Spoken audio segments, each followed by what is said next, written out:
Disclaimer under Section 107 of the Copyright Act 1976. Allowance is made for fair use for purposes such as criticism, comment, news reporting, scholarship, and research. Fair use is a use permitted by copyright statute that might otherwise be infringing. Non-profit, educational, or personal use tips the balance in favor of fair use.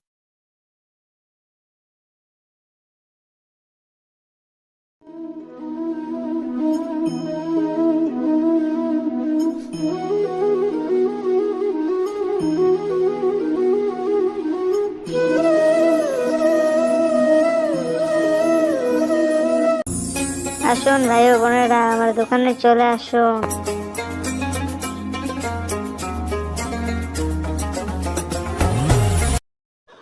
আসসালামু আলাইকুম দোকানি ভাই, আমাকে কি কিছু ইফতার দেওয়া যাবে?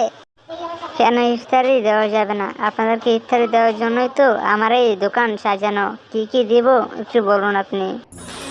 আসলে ভাই আমার কাছে কোনো টাকা পয়সা নেই এখন, আপনি অন্য কোথাও দেখুন। আমার এই দোকান ফকির ও মিসকিনদের জন্য না।